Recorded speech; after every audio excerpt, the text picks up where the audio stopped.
गांव के एक कोने में बसा हुआ था एक गरीब परिवार। मिट्टी की झोपड़ी, फटी हुई चटाई और एक पुराना लालटेन, बस यही था उनका घर। इसी घर में रहता था आरव, एक 16 साल का लड़का जो दूसरों से कुछ अलग था। उसके सपने आसमान को छूते थे, लेकिन जमीन पर उसके पैर नंगे थे।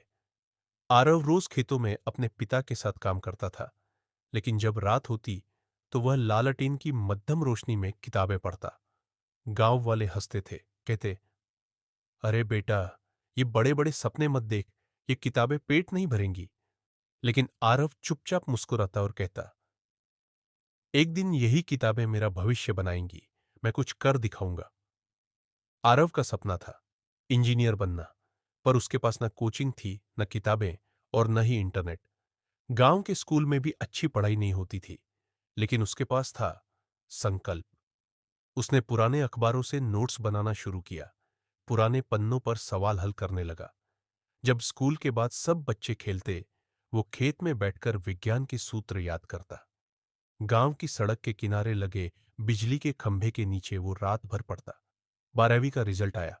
आरव ने 92% अंक प्राप्त किए। पूरे गांव में शोर मच गया, लेकिन असली लड़ाई अभी बाकी थी। इंजीनियरिंग प्रवेश परीक्षा, जेईई की। कोचिंग नहीं थी, पैसे नहीं थे, समय कम था, पर सपना जिंदा था। उसने पुरानी किताबें मांगी, सीनियर्स से नोट्स लिए और यूट्यूब पर मुफ्त वीडियो से पढ़ाई की। कभी रात भर भूखा रहा, तो कभी लालटेन की रोशनी में आंखें जलाई।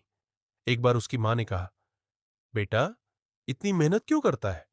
अगर कुछ ना हुआ तो? आरव ने जवाब दिया, अगर ठान लिया है तो कुछ भी असंभव नहीं मां। फिर आया रिजल्ट का दिन। इंटरनेट कैफे में जाकर जब उसने रिजल्ट देखा, उसकी आंखों में आंसू आ गए। एआईआर 642। आरव का सपना अब सपना नहीं रहा, वो सच्चाई बन चुका था। वो आज एक प्रतिष्ठित इंजीनियरिंग कॉलेज में पढ़ रहा है। गांव वालों के लिए वह अब प्रेरणा बन गया है। वहीं लोग जो कभी उसे ताने देते थे, अब अपने बच्चों से कहते हैं, आरव जैसा बनो, मेहनत से बड़ा कोई धर्म नहीं। इस कहानी से हमें यह सीख मिलती है, सपने बड़े हो सकते हैं, लेकिन रास्ते मेहनत से ही बनते हैं। हालात चाहे जैसे भी हों, अगर मन में आग हो तो कोई भी लक्ष्य दूर नहीं।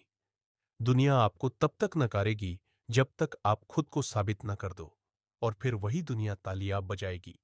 मत पूछो कि मंजिल कहां है, अभी तो सफर का इरादा किया है। न हार मानूंगा, न रुकूंगा, बस ठान लिया है, कुछ कर दिखाना है।